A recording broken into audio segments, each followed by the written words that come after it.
Hello दोस्तों। S for Suren के channel पे मैं सुरेन आपका एक बार फिर से वेलकम करता हूं। दोस्तों आज क्लास 10 के इंफॉर्मेशन टेक्नोलॉजी में हम बात कर रहे हैं अपने आने वाले एग्जाम्स के बारे में।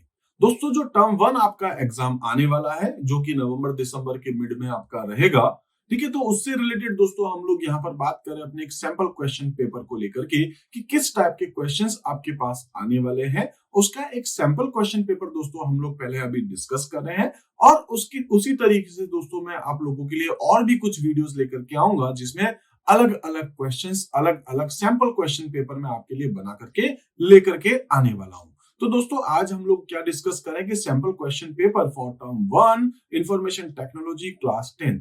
अब देखिए दोस्तों मैं आपको एक चीज और क्लियर करना चाहता हूं। ऑलमोस्ट सभी स्कूल्स, ठीक है, ऑलमोस्ट सभी स्कूल जो हैं वो बोर्ड के एग्जाम से पहले अपना एक प्री बोर्ड एग्जाम करवाती है, ठीक है। तो ये जो पेपर आपका है वो बोर्ड एग्जाम ही है जो कि मिड नवंबर दिसंबर में आपका होने वाला है। तो उससे पहले आपकी स्कूल भी आपका एक एग्जाम करवाएगी, आप अच्छे से जानते हैं। तो दोस्तों क्लास 10th में हम लोग यहाँ पर जो डिस्कस कर रहे हैं वो बिल्कुल बोर्ड के पैटर्न पे डिस्कस कर रहे हैं जो आपके बोर्ड के एग्जाम के लिए भी इंपॉर्टेंट रहेगा और उसके पहले जो आपकी स्कूल जो एग्जाम करवाएगी उसके लिए भी ये बहुत इंपॉर्टेंट वीडियो है।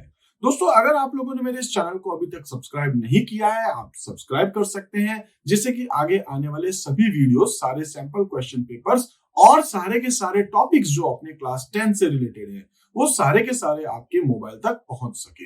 आइए दोस्तों स्टार्ट करते हैं। सबसे पहले मैं आपको यहाँ पर कुछ चीजें बता देना चाहता हूँ। जनरल इंस्ट्रक्शंस क्या क्या रहेंगे वो अगर हम लोग देखें तो दोस्तों आपका जो पेपर है वो 60 मिनट्स का होने वाला है। 1 आवर का पेपर आपका होगा जिसके लिए दोस्तों हमें यहाँ पर क्वेश्चंस मिलने वाले हैं 25, मतलब 25 हमें अटेम्प्ट करने हैं।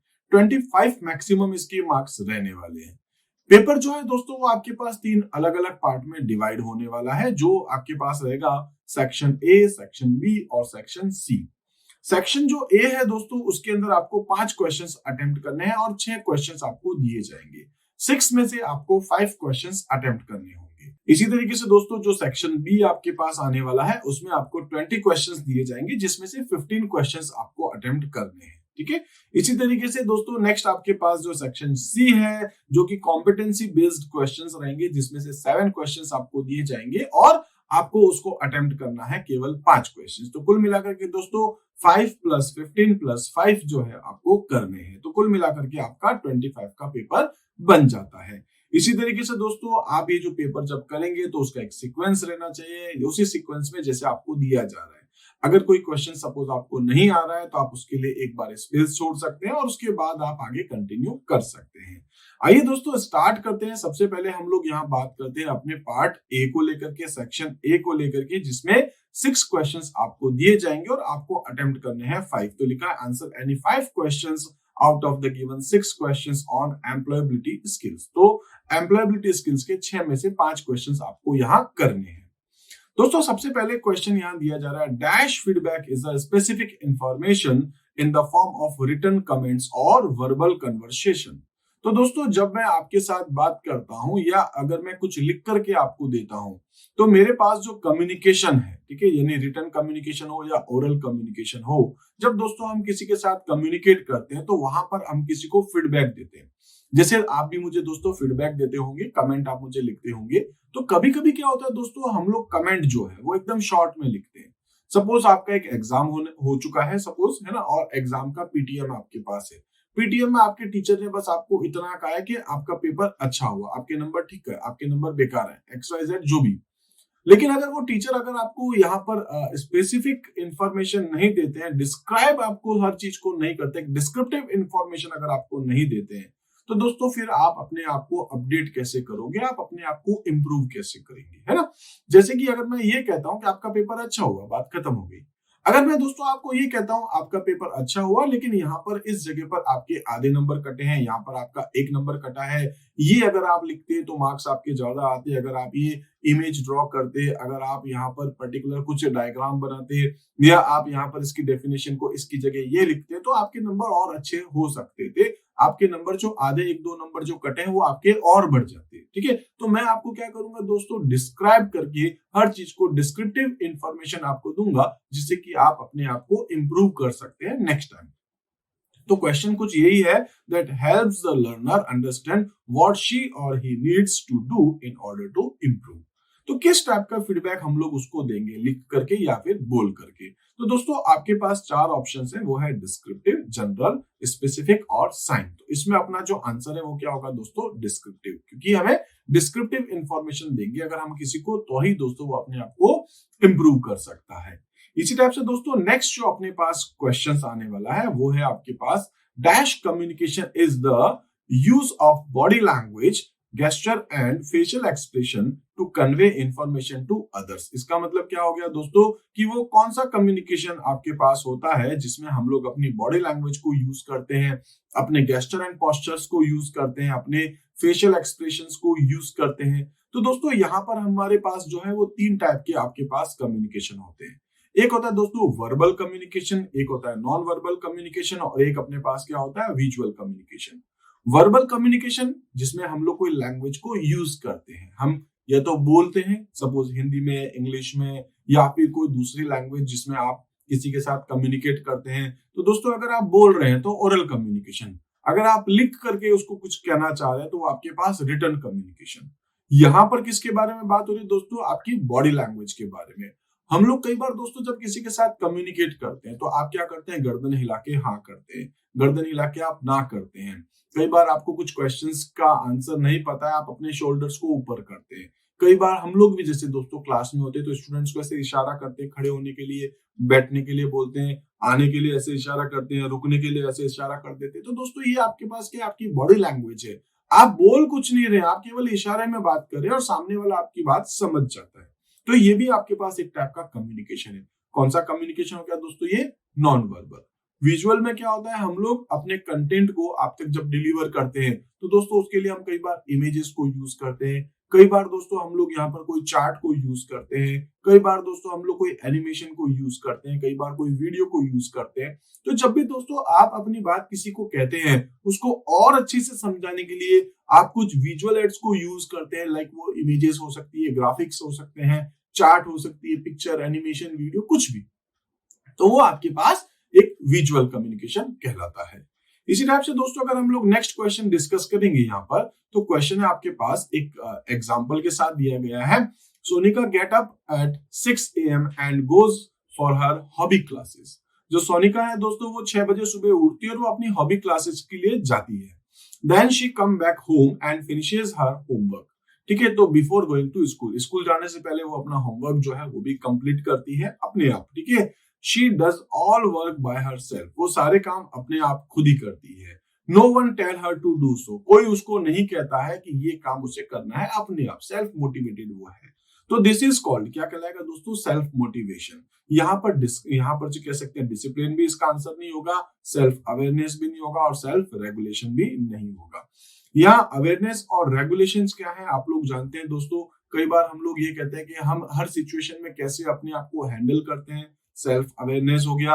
हम लोग क्या क्या काम करते हैं, एक रेगुलेशंस वाइज अगर हम लोग देखें, सेल्फ रेगुलेटेड अगर हम लोग हैं तो डिसिप्लिन एक अलग टर्म हो गई। यहाँ पर क्योंकि उसको कोई दूसरा नहीं कहता है, खुद ही उसका मन करता है मुझे ये करना है, फिर ये करना है, फिर ये करना है। तो यहाँ इसका आंसर क्या हो जाएगा दोस्तों, सेल्फ मोटिवेशन। नेक्स्ट जो आपके पास क्वेश्चन है, क्वेश्चन नंबर 4 जो है आपके पास, हाई एक्सपेक्टेशन फ्रॉम सेल्फ। अगर आप अपने आप से खुद से बहुत ज्यादा एक्सपेक्टेशंस करते हैं, ठीक है, can live one with chronic anxiety and stress. तो उसकी वजह से दोस्तों कई बार, ठीक है, इसकी वजह से कई बार क्या होता है कि हमें यहाँ पर जो है वो जो भी हमारे एक्सपेक्टेशंस है और वो पूरे नहीं हो पा रहे, तो उस सिचुएशन में दोस्तों हमारे सामने क्या होता है, हमारे लिए एक स्ट्रेस खड़ा हो जाता है। ठीक है, तो वो स्ट्रेस जो है वो आपका कौन सा स्ट्रेस होता है, फिजिकल स्ट्रेस है, इमोशनल स्ट्रेस है, फाइनेंशियल स्ट्रेस है या फिर मेंटल स्ट्रेस है। तो दोस्तों इसका आंसर क्या होगा, मेंटल, क्योंकि आप खुद से एक्सपेक्टेशन कर रहे हैं, हाई एक्सपेक्टेशंस कर रहे हैं बट वो पूरा नहीं हो रहा है, तो ऑब्वियस है कि मेंटली हम लोग जो है वो थोड़ा स्ट्रेस में आ जाते हैं। ठीक है, इसी टाइप से नेक्स्ट जो क्वेश्चन है आपके पास, क्वेश्चन नंबर 5, जिसमें हम लोग बात करें, a dash operating system is a computing environment that reacts to input within a specific period of time. तो दोस्तों यहाँ पर हमारे पास अलग अलग टाइप के ऑपरेटिंग सिस्टम होते हैं, हमने डिस्कस भी कर रखा है। सिंगल यूजर है, मल्टी यूजर है, ठीक है। इसी टाइप से हमने देख रखा है कि यहाँ आप जो है वो सिंगल टास्किंग है, मल्टी टास्किंग है, या फिर दोस्तों रियल टाइम है, डिस्ट्रीब्यूटेड, अलग अलग टाइप के ऑपरेटिंग सिस्टम हमने डिस्कस किए हैं। सिंगल यूजर में क्या होता है दोस्तों, एक कंप्यूटर के ऊपर केवल एक जना ही काम करता है। एक इंस्ट्रक्शंस अगर हम उस कंप्यूटर को भेजेंगे तो कंप्यूटर केवल एक यूजर को ही आउटपुट वापस दे सकता है, उसके लिए प्रोसेस करता है।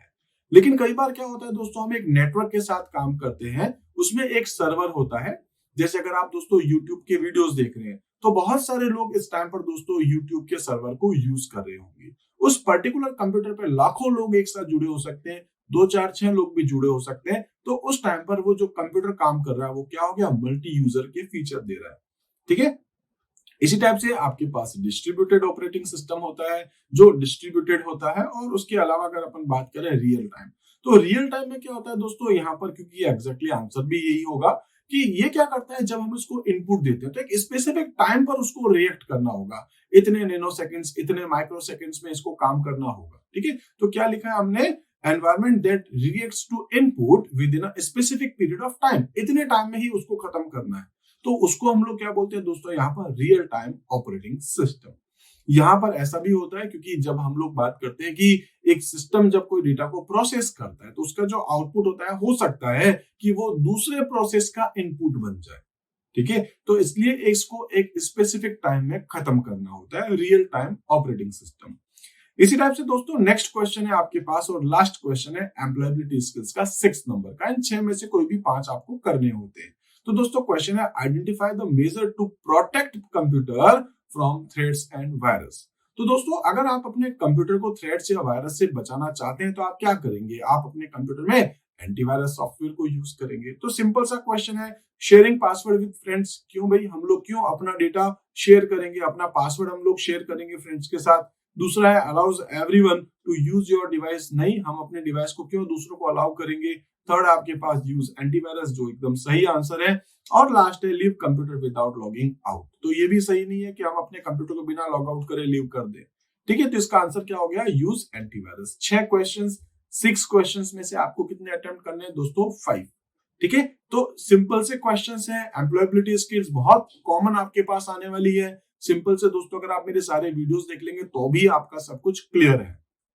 इसी टाइप से नेक्स्ट अपने पास जो पार्ट बी यानी कि सेक्शन बी जो दोस्तों स्टार्ट हो रहा है, उसमें आपके पास में 20 क्वेश्चंस आपको दिए जाएंगे और उन 20 में से आपको करने हैं केवल 15 क्वेश्चंस। 15 क्वेश्चंस हैं, एक एक नंबर के हैं, 15 मार्क्स आपके यहां से बनने वाले हैं। तो दोस्तों देखते हैं नेक्स्ट अपना क्वेश्चन नंबर 7। 6 क्वेश्चंस हो चुके थे। 7th क्वेश्चन है दोस्तों, when you apply a dash, यानी कि आप कोई चीज अप्लाई कर रहे हैं, ठीक है। You apply a group of formatting. तो दोस्तों हम लोग जानते हैं डिजिटल डॉक्यूमेंटेशन का जो सबसे पहला आपका टॉपिक था वो आपके पास था स्टाइल। तो आप यहाँ पर अपनी एक स्टाइल जो है वो क्रिएट करते हैं। स्टाइल अलग अलग टाइप की कर सकते हैं, जिसमें दोस्तों आप लोग पैराग्राफ स्टाइल्स क्रिएट करते हैं, आप लोग यहाँ पर जो है वो कैरेक्टर स्टाइल्स अप्लाई करते हैं। इसी टाइप से आप टेबल स्टाइल्स अप्लाई कर सकते हैं, आप फ्रेम स्टाइल्स अप्लाई कर सकते हैं। 6 अलग अलग टाइप की स्टाइल्स आपके पास यहाँ होती है लिब्रे ऑफिस में, ठीक है। तो कई बार दोस्तों मुझसे कुछ स्टूडेंट्स क्वेश्चंस भी करते हैं, कमेंट करते हैं, वो कहते हैं सर एग्जाम में किस टाइप के क्वेश्चंस आते हैं, कौन से पर्टिकुलर सॉफ्टवेयर बेस्ड पे, वो माइक्रोसॉफ्ट विंडोज बेस पर है या कह सकते हैं कि वो लाइनक्स बेस पर है। तो दोस्तों यहाँ पर वो पर्टिकुलर किसी एक ऑपरेटिंग सिस्टम पे डिपेंड नहीं है। इसी टाइप से जो ऑफिस है अपने पास में, चाहे वो माइक्रोसॉफ्ट ऑफिस हो या लिब्रे ऑफिस हो या ओपन ऑफिस हो, किसी एक पे डिपेंड नहीं है। लेकिन कभी कभार दोस्तों अगर मैं आपसे कहूं तो ये क्वेश्चन जब देता है तो उसमें लिख के दे देता है आपको लिब्रे ऑफिस या फिर ओपन ऑफिस। तो जनरली मैं आपसे यही कहूंगा कि यहाँ पर ये जो यूज करता है वो यूज करता है लिब्रे ऑफिस। लिब्रे ऑफिस इसलिए क्योंकि ये बिल्कुल फ्री है, ठीक है। जबकि अगर आप माइक्रोसॉफ्ट ऑफिस की बात करें दोस्तों तो उसके लिए आपको उसका एक लाइसेंस परचेज करना पड़ता है, आपको पे करना पड़ता है। तो सीबीएसई आपको ऐसा नहीं कहता है कि आप उसके लिए परचेज करें, ठीक है। तो सीबीएसई कह रहा है फ्री वाले जो भी सॉफ्टवेयर से आप यूज करिए, इंटरनेट पे बिल्कुल फ्री है। मैं आपको अपने वीडियो में बता भी चुका हूं कि इस तरीके से आप उसको डाउनलोड कर सकते हैं अपने विंडोज ऑपरेटिंग सिस्टम पे, अपने लाइनक्स पे, अपने मैकिंटोश पे, किसी पर भी, ठीक है। तो हम लोग यहाँ पर लिब्रे ऑफिस को यूज कर रहे हैं। तो लिब्रे ऑफिस राइटर में दोस्तों आपके पास एक ऑप्शन आता है स्टाइल, और उस स्टाइल के अंदर हम लोग बहुत सारे अपनी फॉर्मेटिंग, चाहे कैरेक्टर टाइप की, चाहे पैराग्राफ टाइप की, अपनी अपनी अलग अलग फॉर्मेटिंग हम लोग क्रिएट करके अपनी एक स्टाइल बनाते हैं और उस स्टाइल को हम लोग अप्लाई कर सकते हैं। तो यही क्वेश्चन है, when you apply a style you apply a group of formatting effect together in one single step. एक स्टेप पे उस स्टाइल में दोस्तों अगर आपने 5-7 स्टाइल्स या 5-7 अगर फॉर्मेट डाल रखा है, जैसे फोंट की साइज है, फोंट का कलर है, बैकग्राउंड हाइलाइटर है, या फिर आपने बोल्ड, इटैलिक, अंडरलाइन कर रखा है, या आपने पर्टिकुलर कोई फॉन्ट अलग चेंज कर रखा है, जो कुछ भी, उन सभी को अगर आप एक साथ दोस्तों अप्लाई करना चाहते हैं तो क्या यूज कर सकते हैं आप? स्टाइल। ठीक है, इसी टाइप से नेक्स्ट जो आपके पास क्वेश्चन है, वो क्वेश्चन आपके पास है क्वेश्चन नंबर 8, जिसमें हम लोग यहाँ बात करेंगे which function can not be perform through सब टोटल इन अ स्प्रेडशीट। सब टोटल में हम क्या अप्लाई नहीं कर सकते दोस्तों? सम तो करेंगे ही, क्योंकि सब टोटल है, नाम से ही पता पड़ रहा है टोटल में तो हमें सम फंक्शन को यूज करना है। दूसरा है दोस्तों आपके पास प्रोडक्ट। तो प्रोडक्ट जो करता है वो मल्टीप्लाई करता है, जैसे 5,7, तो 5 into 7 उसका प्रोडक्ट आपको देगा, जो हमें जरूरत पड़ सकती है। नेक्स्ट है आपके पास एवरेज। तो दोस्तों कई बार सब टोटल में हमें एवरेज की रिक्वायरमेंट भी पड़ सकती है। लास्ट है आपके पास परसेंटेज। परसेंटेज नाम का दोस्तों कोई फंक्शन होता ही नहीं है, ना तो एक्सेल में है, ना आपके पास कैल्क सॉफ्टवेयर में है। तो इसका आंसर अपने पास क्या हो जाएगा? परसेंटेज, क्योंकि परसेंटेज नाम का कोई फंक्शन अवेलेबल होता ही नहीं है, तो सब टोटल में भी नहीं होगा।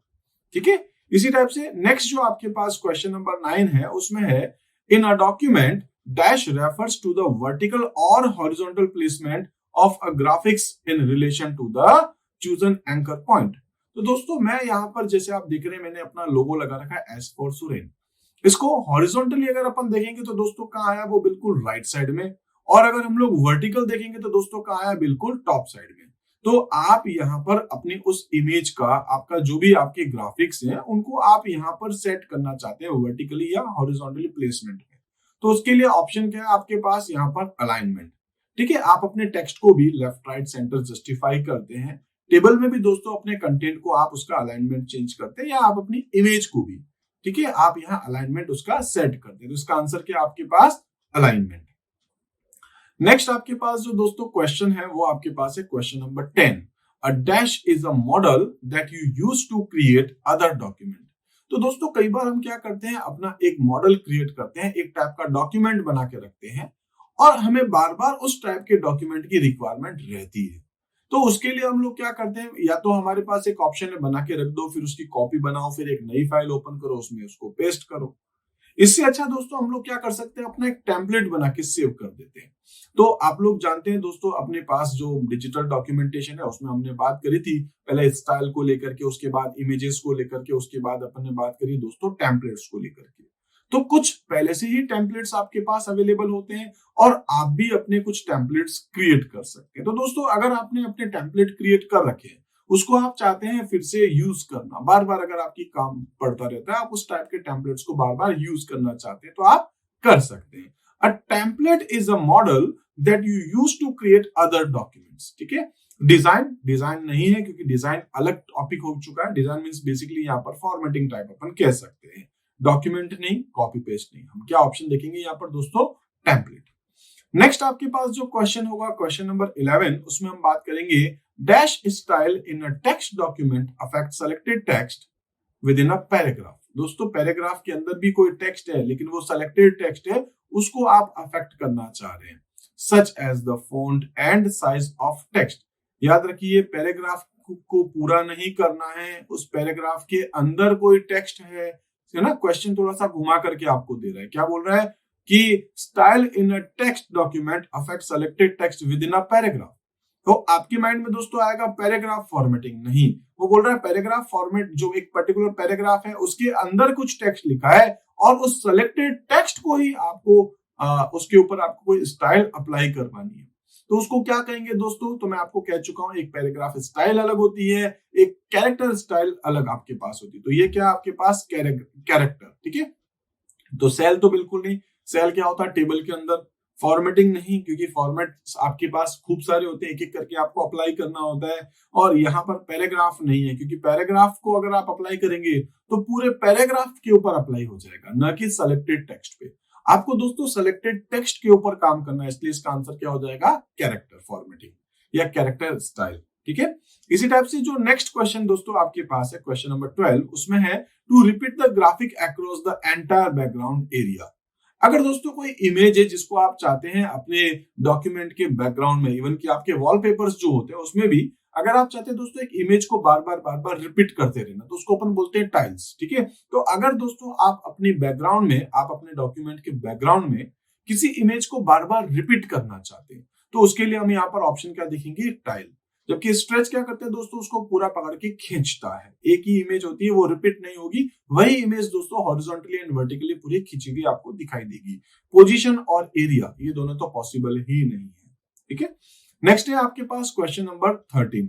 तो जो क्वेश्चन नंबर 13 है दोस्तों, उसमें आपके पास है scenarios are a tool to test questions. अब किस टाइप के क्वेश्चंस है, तो सिनेरियो जो है वो बेसिकली दोस्तों आपने देखा होगा, अपन कहते हैं व्हाट इफ। व्हाट इफ में अपन ने देखा था, व्हाट इफ में सिनेरियो था। ठीक है, तो सिनेरियो क्या है, एक टाइप का, scenarios are a tool to test what if questions. तो ऐसा होगा तो क्या होगा, ऐसा होगा तो क्या होगा, ऐसा करने पर क्या होगा। तो उसके लिए दोस्तों हम लोगों ने पहले से ही अपनी अलग अलग कंडीशन सेट कर रखी है, उसके अकॉर्डिंग अपने पास रिजल्ट भी आ चुका है। अगर आप चाहते हैं दोस्तों सिनेरियो फर्स्ट के अकॉर्डिंग रिजल्ट देखना, तो उसको सेलेक्ट कर लेंगे, सिनेरियो 2 के अकॉर्डिंग उसको सेलेक्ट कर लेंगे, सिनेरियो 3 के अकॉर्डिंग उसको सेलेक्ट कर लेंगे। तो अलग अलग टाइप की सिचुएशंस हैं, उसके अकॉर्डिंग आप क्या आउटपुट देखना चाहते हैं वो हम लोग यहाँ पर अपने सिनेरियोस बना करके पहले से ही रख लेते हैं। ठीक है, इसी टाइप से नेक्स्ट अगर हम बात करें, यहाँ पर ऑटो तो हो नहीं सकता। ठीक है, यहाँ पर गोलसिक नहीं हो सकता। गोलसिक में क्या होता है दोस्तों, अपने पास आउटपुट गिवन होता है, आउटपुट हमें पता होता है, इनपुट हमें नहीं पता है। ड्रॉप डाउन ऑप्शन यहाँ हो नहीं सकता। इसका आंसर क्या है दोस्तों आपके पास, व्हाट इफ। इसी टाइप से अगर हम लोग नेक्स्ट क्वेश्चन देखेंगे, क्वेश्चन नंबर 14, उसमें dash is a particularly useful when creating a watermark और when wrapping the image in the background in a document. अगर दोस्तों आप अपने डॉक्यूमेंट के बैकग्राउंड में एक इमेज को रैप करना चाहते हैं या वाटरमार्क अगर आप डालना चाहते हैं, तो वो क्या होगी, तो दोस्तों वो ट्रांसपेरेंसी, यानी कि वो इमेज आपको दिखेगी और उसके ऊपर टेक्स्ट भी आपको दिखेगी। बैकग्राउंड में इमेज है और थोड़ी लाइट कलर में आपको दिखेगी। जब दोस्तों आप कोई नोट्स देखते हैं, तो उस नोट्स में क्या होता है, आप देखते होंगे कई बार कोई इंस्टीट्यूट है, कोई ट्यूशन सेंटर है, तो उसका नाम लिखा होगा, उसका लोगो लगा होता है। आप जब भी कोई नोट्स देखते हैं तो उसमें बैकग्राउंड में उन्होंने एक ट्रांसपेरेंट इमेज लगा रखी है, जिसको हम लोग यहाँ क्या बोल सकते हैं दोस्तों, कह सकते हैं वाटरमार्क। ठीक है, तो वाटरमार्क के लिए या बैकग्राउंड में आप कोई इमेज को डालना चाह रहे हैं, तो उसको अपन क्या बोलेंगे दोस्तों, ट्रांसपेरेंसी। फिल ऑप्शन नहीं हो सकता, क्रॉप ऑप्शन नहीं हो सकता, फिल्टर ऑप्शन नहीं हो सकता। ठीक है, इसका आंसर क्या मिलेगा आपको, ट्रांसपेरेंसी। नेक्स्ट आपके पास जो क्वेश्चन है दोस्तों, क्वेश्चन नंबर 15, ये है आपके पास, it refers to a cell और a range of cells on a worksheet and can be used to find the values और data that you want formula to calculate. तो दोस्तों किसी सेल में से आप कोई डेटा लेना चाहते हैं, कोई वैल्यू अगर आप लेना चाह रहे हैं, आपको क्या करना है, use to find the values और data that you want formula to calculate. किसी फॉर्मूला में अगर आप कोई वैल्यूज लेना चाह रहे हैं पर्टिकुलर किसी सेल में से, किसी रेंज में से, तो उसको आप क्या कहते हैं। तो दोस्तों जनरली अपन यही कहते हैं कि किसी सेल का जो डेटा आप लेना चाहते हैं, तो आप क्या करते हैं, वहां पर सेल रेफरेंस को यूज करते हैं। ठीक है, जैसे आप लिखते हैं ना A1, B1, C1, D1, जो भी एरिया है, जो भी आपका सेल है, उसका एक एड्रेस बताते हैं, जैसे कि B5। तो B5 के अपने आप में एक रेफरेंस है, एक टाइप का कह सकते हैं सेल का एड्रेस है। तो सेल के एड्रेस को अपन क्या बोलते हैं दोस्तों, यहाँ पर कह सकते हैं हम लोग सेल रेफरेंस। हालांकि आप जानते होंगे दोस्तों, सेल रेफरेंस जो है वो फिर आपके पास 3 टाइप के होते हैं। एक अपने पास होता है एब्सोल्यूट, दूसरा आपके पास होता है रिलेटिव, और तीसरा आपके पास होता है मिक्स्ड। ठीक है, तो यहाँ पर रो नहीं है, क्योंकि आप पर्टिकुलर पूरी रो नहीं बताते हो फॉर्मूला में, सिर्फ पर्टिकुलर पूरा कॉलम नहीं बताते हो। यहाँ पर आपके पास ऑटोसम भी नहीं होगा, क्योंकि ऑटोसम क्या होता है, आपके पास एक टाइप का फीचर होता है जो सारी वैल्यूज को एक साथ सम करके दे देगा। हम क्या कह रहे हैं, किसी भी फॉर्मूला को जब आप चाहते हैं यूज करना, तो उसमें किसी सेल की वैल्यू आए, तो वो सेल क्या होगा, सेल रेफरेंस। क्लियर है दोस्तों। नेक्स्ट अगर हम लोग यहाँ बात करेंगे अपने नेक्स्ट क्वेश्चन नंबर 16 को लेकर के, तो लिखा है dash comma total slash adds data arranged in a array, ठीक है, that is a group of cells which with labels for columns and or rows which step one must should follow before using the subtotal option. तो यहां पर अपने पास जो option आने वाला है वो आएगा आपके पास सब टोटल, क्योंकि सब टोटल जो है उसके थ्रू हम लोग अपने डेटा को अरेंज करते हैं अलग अलग पार्ट में, एक एरे वाइज हम लोग कर सकते हैं, उसको हम लोग अरेंज करें। तो इसके पास आंसर क्या आपके पास सब टोटल, ठीक है। कंसोलिडेट नहीं हो सकता, रीनेम डेटा नहीं हो सकता, आपके पास फिल्टर डेटा नहीं हो सकता, आंसर क्या आ जाएगा दोस्तों सब टोटल। नेक्स्ट अगर अपन क्वेश्चन देखेंगे दोस्तों, तो क्वेश्चन नंबर है 17 जिसमें लिखा a dash hyperlink contains the full address of the destination file और वेब पेज। दोस्तों हम लोग जानते हैं जब हम लोग हाइपरलिंक यूज कर रहे थे, जब हम लोगों ने हाइपरलिंक को डिस्कस किया था अपने स्प्रेडशीट प्रोग्राम में, तो मैंने आपको ये कहा था कि किसी टेक्स्ट पे क्लिक करते हुए अगर आप चाहते हैं कोई दूसरी फाइल को ओपन करना और वो फाइल दोस्तों सेम फोल्डर के अगर अंदर है, तो अपन उसको क्या बोलते हैं रिलेटिव पाथ या रिलेटिव रेफरेंस। और अगर दोस्तों वो आपका हाइपरलिंक कहीं और है, ठीक है, कोई दूसरे फोल्डर के अंदर है, तो आपको क्या करना पड़ता है उस फोल्डर का पूरा पाथ, जैसे डी कॉलन स्लैश के अंदर आपके पास एक फोल्डर है सपोज एस फॉर सुरेन, उसके अंदर दोस्तों एक फोल्डर है आपके पास जिसमें लिख रखा है मैंने क्लास 10, उसके अंदर दोस्तों एक फोल्डर है जिसके अंदर लिख रखा है मैंने सपोज एम्प्लॉयबिलिटी स्किल्स, और एम्प्लॉयबिलिटी स्किल्स के अंदर फिर दोस्तों मैंने एक फोल्डर बना रखा है सपोज यूनिट 2 और उसके अंदर कोई फाइल है। तो दोस्तों किस फोल्डर के अंदर आपको जाना है पूरा पाथ आपको बताना होता है, उसको कहते हैं अपन एब्सोल्यूट हाइपरलिंक। तो यहाँ क्या है absolute hyperlink contains the full address of the destination file और वेब पेज, ठीक है। इसी टाइप से नेक्स्ट अगर अपन क्वेश्चन देखेंगे दोस्तों, तो आपके पास क्वेश्चन नंबर है 18 जिसमें लिखा है which of the following is more elaborate from form of गोलसिक। तो गोलसिक को और अगर दोस्तों आप चाहते हैं आगे इंप्रूव करना, क्योंकि गोलसिक में फिक्स है, आपके पास एक फिक्स आउटपुट है और उसमें आपकी इनपुट क्या होंगे वो आपको बताता है। लेकिन अगर आप चाहते हैं दोस्तों बहुत सारी अलग अलग इक्वेशन के अकॉर्डिंग देखना, तो हम लोग यहाँ पर दोस्तों यूज करते हैं सॉल्वर को।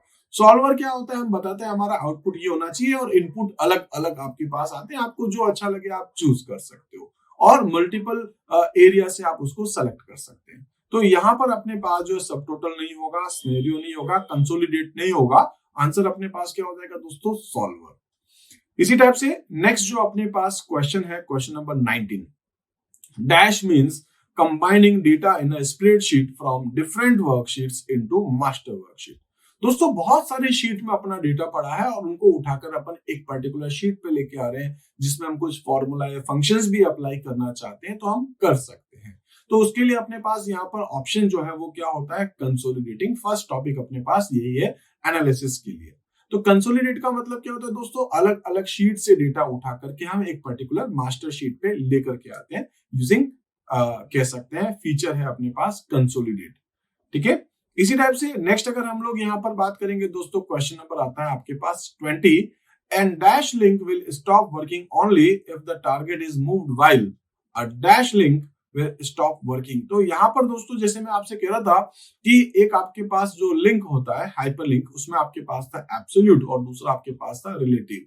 तो एब्सोल्यूट का मतलब क्या होगा दोस्तों, उस पर्टिकुलर फोल्डर के अंदर आपने एक फाइल जो पड़ी थी, अगर आपने उसका पाथ चेंज कर दिया तो ऑब्वियस अपना लिंक जो है वो ब्रेक हो जाएगा। And absolute link will stop working only if the target is moved. अगर वो टारगेट फाइल जो थी वो अगर चेंज हो गई है तो अपना लिंक जो है वो रुक जाएगा। While a relative link will stop working only if the start and target location change, ठीक है। तो जो टारगेट लोकेशन अगर आपकी चेंज हो जाती है तो एक अलग बात है, अदरवाइज दोस्तों आपका वो लिंक एज इट इज चलता जाएगा, ठीक है।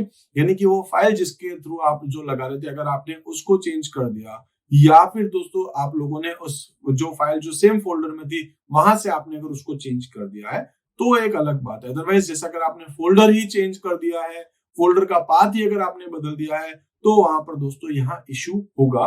तो इसका आंसर क्या होगा एब्सोल्यूट एंड रिलेटिव, ठीक है। नेक्स्ट आपके पास है question number 21, database servers are referred to as. तो डेटाबेस क्या होता है दोस्तों, हम लोग जानते हैं जहां हमारा बहुत सारा डेटा स्टोर होता है।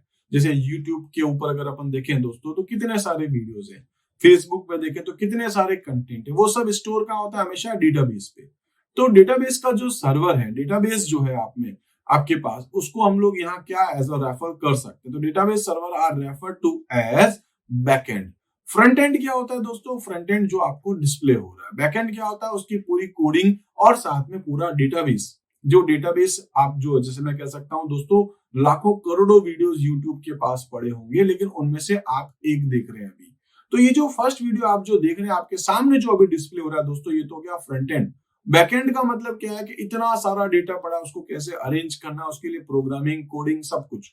तो इसका आंसर अपने पास क्या आएगा दोस्तों, बैकएंड। ठीक है, इसी टाइप से अगर हम लोग नेक्स्ट बात करें तो नेक्स्ट आपके पास है सेक्शन बी। सेक्शन बी का ही आपके पास नेक्स्ट क्वेश्चन है, क्वेश्चन नंबर 22 जो है दोस्तों, उसमें आपके पास है table is a set of data elements that is organized using a model of vertical, dash and horizontal. तो दोस्तों वर्टिकल को अपन क्या बोलते हैं, कॉलम, और हॉरिजॉन्टल को अपन क्या बोलते हैं, रो। इसका आंसर क्या हो गया, कॉलम एंड रोज। ठीक है, तो कॉलम एंड रोज। ठीक है, नेक्स्ट अपने पास जो क्वेश्चन होगा दोस्तों वो है 23। Dash include fonts, alignments, borders, backgrounds, number format, यानी कि currency, date, number and cell protection in document. तो ये इतनी सारी चीजें जो इंक्लूड करता है उसको अपन क्या बोलते हैं, सेल की स्टाइल। आप एक सेल को दोस्तों चाहते हैं अलाइनमेंट उसका सेट करना, उस सेल के ऊपर आप एक बॉर्डर अप्लाई करना चाह रहे हैं, उस सेल का आप कोई बैकग्राउंड चेंज करना चाह रहे हैं, उसी सेल का एक नंबर फॉर्मेट बदलना चाह रहे हैं, तो अपन इसको क्या बोलते हैं दोस्तों, आपकी सेल की स्टाइल क्या रखना चाह रहे हो, सेल का फॉर्मेट क्या रखना चाह रहे हो। ठीक है, तो नंबरिंग स्टाइल नहीं हो सकता, कैरेक्टर स्टाइल नहीं हो सकता, पैराग्राफ स्टाइल नहीं हो सकता, क्योंकि हम यहाँ पर क्या बात कर रहे हैं, एक पर्टिकुलर सेल को प्रोटेक्ट भी कर सकते हैं, इसलिए क्या हो गया दोस्तों आपके पास सेल स्टाइल। ठीक है, इसी तरीके से नेक्स्ट जो अपने पास क्वेश्चन है, question number 24। By default sheet tab are present at the, तो कहां होता है दोस्तों शीट टैब, नीचे बिल्कुल। तो वो आपको कहां मिलता है, हमेशा बॉटम में। ठीक है, तो बॉटम में आपको मिलता है शीट टैब। इसी टाइप से नेक्स्ट जो आपके पास क्वेश्चन है, उस क्वेश्चन को हम देखते हैं। 25 है, the cell reference in a spreadsheet for cell range B2 to F15। B2 से लेकर करके F15 तक की रेंज अगर आप बनाना चाहते हैं तो दोस्तों रेंज के लिए अपन यहाँ पर क्या यूज करते हैं, कॉलन। तो इसका आंसर क्या हो जाएगा, B2 कॉलन F15। B2 से लगा करके F15 तक, इसलिए इसका आंसर क्या हो जाएगा आपके पास C, B2 कॉलन F15। याद रखिएगा कॉलन ही आपके पास होता है रेंज के लिए, इसके अलावा कुछ नहीं। तो इसने क्या कर दिया, डॉट लगा दिया, सेमीकोलन लगा दिया, डैश लगा दिया, वो कुछ आंसर नहीं होगा, ओनली कॉलन। इसी टाइप से दोस्तों नेक्स्ट जो आपके पास क्वेश्चन है, क्वेश्चन नंबर 26 जो है आपके पास, dash controls how graphics are stacked upon each other और रिलेटिव टू द टेक्स्ट। तो टेक्स्ट के अकॉर्डिंग और आपको अपने जो ग्राफिक्स का स्टैक जो है वो कैसे आप उसको कंट्रोल करते हो, तो उसके लिए अपने पास होता है arrangement. Arrangement controls how graphics are stacked upon each other और रिलेटिव टू द टेक्स्ट। तो आप अपने ग्राफिक्स को क्या करते हो दोस्तों, यहाँ पर उसका अरेंजमेंट आप सेट करते हो। ठीक है, इसी टाइप से नेक्स्ट अगर अपन देखें तो अब आपके पास आ रहा है सेक्शन सी। सेक्शन जो सी है दोस्तों, जिसमें अपन कह सकते हैं कि कॉम्पिटेंसी बेस्ड क्वेश्चन है, और इसमें आपको 6 क्वेश्चंस दिए जाएंगे जिसमें से आपको करने हैं 5। ठीक है, तो नेक्स्ट है आपके पास वो है एक एग्जांपल है, 27 नंबर क्वेश्चन है, जिसमें लिखा है सपोज एक यूनिवर्सिटी है और उस यूनिवर्सिटी के अंदर दोस्तों कोई फंक्शन होने वाला है और वो अपने सारे स्टूडेंट्स को दोस्तों इनवाइट करना चाहती है।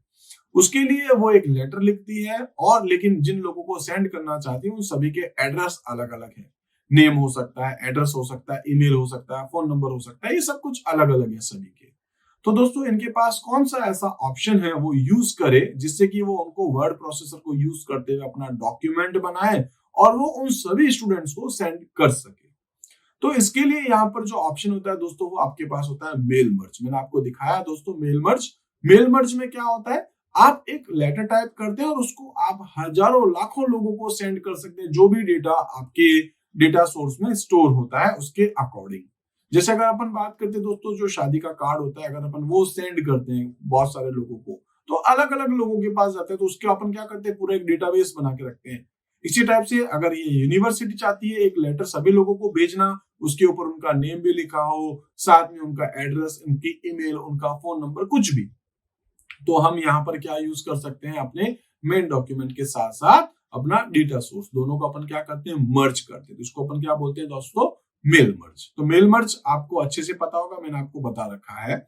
इसी टाइप से नेक्स्ट जो आपके पास क्वेश्चन है वो क्वेश्चन है 28, जिसमें लिखा है परीक्षा इज अ बुक एडिटर। ठीक है, तो परीक्षा क्या है आपके पास, या Pariksha is a book editor, she wants to change the indentation of all paragraphs, वो सारे पैराग्राफ्स की इंडेंटेशन को चेंज करना चाहती है, and change the font of all titles in the book. तो वो और भी कुछ चेंजेस करना चाह रही होगी पूरे बुक के अंदर, तो उसके लिए उसको क्या करना पड़ेगा, ये तो मैनुअली सारे फॉर्मेट चेंज करे, या नहीं तो दोस्तों वो यहाँ पर जो है अपनी स्टाइल क्रिएट कर सकती है, और उस स्टाइल के थ्रू वो इजीली अपने जो एडिटिंग का काम है वो कर सकती है। तो यहाँ पर क्या है, which feature she should use to make the task easy, कौन सा फीचर है दोस्तों आपके पास, स्टाइल्स। टेम्पलेट क्या होता है, एक डॉक्यूमेंट बना के रखता है, एक टाइप का मॉडल होता है। टेबल ऑफ कंटेंट क्या होते हैं, किसी भी बुक के अकॉर्डिंग अगर अपन बात करें तो दोस्तों उसका एक इंडेक्स आपको डिस्प्ले करता है। और कंसोलिडेटिंग का मतलब क्या होता है, जो कैल्क का एक फीचर था जिसमें अलग अलग शीट्स के अंदर से डेटा उठा के एक मास्टर शीट पे हम लेकर के जाते हैं। तो इसका आंसर क्या है आपके पास, स्टाइल्स। नेक्स्ट जो क्वेश्चन है दोस्तों, क्वेश्चन नंबर 29, जिसमें लिखा है Gaurav has inserted an image in a document, he wants to remove the unwanted area of the image. ठीक है, तो एक आपके पास इमेज है जिसका एक पर्टिकुलर एरिया उसको रिमूव करना है, तो उसके लिए अपन क्या करते हैं, मोबाइल में भी करते हैं दोस्तों। अगर आप ये स्क्रीनशॉट लेकर के रखें और उसके अंदर से कुछ पार्ट अगर आप हटाना चाहते हैं, तो कौन सा ऑप्शन आप सेलेक्ट करते हैं, यहाँ पर क्रॉप। ठीक है, सिंपल सा है ये क्वेश्चन, इसका आंसर क्या हो जाएगा आपके पास, क्रॉप। इसी टाइप से नेक्स्ट जो आपके पास क्वेश्चन है, क्वेश्चन नंबर 30, जो है Hema is a chartered accountant, she used to maintain the accounts in a spreadsheet on everyday basis. ठीक है, उसको ये डेली का काम है, उसको ये कुछ काम करना होता है। There are number of steps which she need to follow every time, उसको बहुत सारे ऐसे स्टेप्स हैं जो बार बार उसको यूज करने पड़ते हैं, रिपीटेडली उसका टास्क है।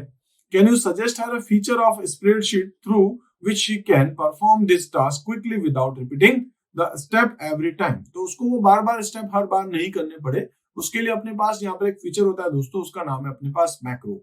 आप अपने मैक्रोस को रिकॉर्ड करके रख सकते हैं और उसके बाद आप उसको सीधे सीधे रन कर सकते हैं।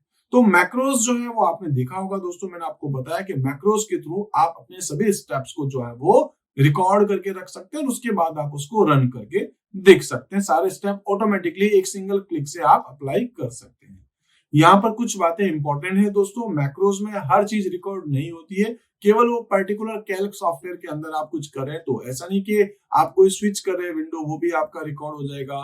कोई दूसरे सॉफ्टवेयर जो आपके बैकग्राउंड में चल रहे हैं उनका अगर दोस्तों कहीं कुछ एरर आ गई, कोई डायलॉग बॉक्स आ गया, तो वो कुछ रिकॉर्ड नहीं होगा। सेम आप कह सकते हैं सॉफ्टवेयर में अगर आप कुछ काम कर रहे हैं और उसमें अगर कहीं आपके कुछ स्टेप्स हैं, जैसे सिंगल क्लिक अगर आप कर रहे हैं, डबल क्लिक कर रहे हैं, राइट क्लिक कर रहे हैं, लेफ्ट क्लिक कर रहे हैं, कुछ की स्ट्रोक्स है, तो वो सब आपके रिकॉर्ड हो जाएंगे। इसी टाइप से नेक्स्ट जो क्वेश्चन है दोस्तों आपके पास वो है Raj has created a worksheet where he has added all the information of his employees. तो उन्होंने क्या करा दोस्तों, एक वर्कशीट बनाई और अपने जितने भी एम्प्लॉइज उन सबकी इंफॉर्मेशन डाल दी। अब ये क्या चाहता है दोस्तों, इसने कहा है कि भाई मैं अपनी फाइल को शेयर कर देता हूं, नेटवर्क पे डाल देता हूं, और दूसरे जितने भी एम्प्लॉइज है वो सारे मेरी इस फाइल को एक बार देख लो, कहीं आपकी अगर इंफॉर्मेशन गलत है तो आप उसको अपडेट कर दो। ठीक है, तो उसने क्या कर दिया दोस्तों, इस फाइल को शेयर कर दिया, and he wants every employee to go through the worksheet and update their address and phone number if required. He also would like to know the changes done by his employees, बल्कि उसको ये भी चाहिए कि किस किसने क्या क्या चेंजेस किया, उसको ये पता भी रहना चाहिए कि भाई इसने इसका नंबर ये चेंज किया, इसने अपना एड्रेस चेंज किया, तो उसका एक रिकॉर्ड भी रहना चाहिए। तो इसके लिए हम लोग जानते हैं दोस्तों, अपने कैल्क सॉफ्टवेयर के अंदर अपने एडिट मेन्यू में आपके पास एक ऑप्शन होता है ट्रैक चेंजेस, जिसके थ्रू कोई भी अगर उस फाइल में एडिटिंग करता है तो हमें पता चल जाता है, अगर हम चाहें तो उसको एक्सेप्ट करें, हम चाहें तो उसको रिजेक्ट करें। ठीक है, तो ये एक क्वेश्चन था जिसका आंसर क्या होगा आपके पास, ट्रैक चेंजेस।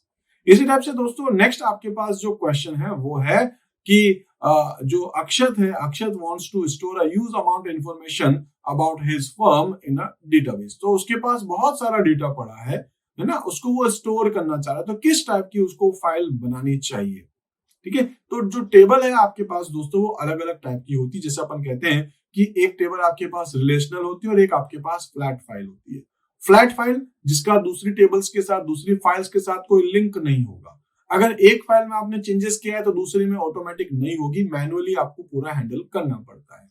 और अगर आप दोस्तों डेटाबेस बना रहे हैं और वो रिलेशनल, अगर एक में चेंजेस किया तो दूसरे में ऑटोमेटिक हो जाए, ठीक है। तो वहां पर अपन किस टाइप का डेटाबेस बनाना चाहते हैं, तो वो डिपेंड करता है अक्षत पे। वो चाहे तो फ्लैट फाइल बना ले, और अगर उसको लगता है रिलेशनल फाइल बनानी है तो रिलेशनल टेबल भी बना सकता है। दोनों उसके पास ऑप्शन है। तो अपन उसको क्या कह सकते हैं, क्या सजेस्ट कर सकते हैं हम लोग कि अदर वो जो है वो रिलेशनल टेबल बनाए या फिर वो फ्लैट फाइल बनाए। तो आंसर आपके पास ए एंड बी बोथ हो गया, ठीक है।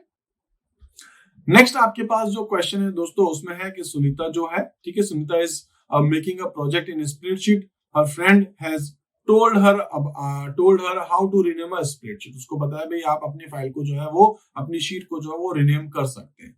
तो एक्चुअल में उसको ये बताना है कि भाई इस फाइल को किस तरीके से आप रीनेम कर सकते हैं, कितने ऑप्शंस आपके पास यहाँ ओपन ऑफिस में अवेलेबल होते हैं स्प्रेडशीट को रीनेम करने के लिए।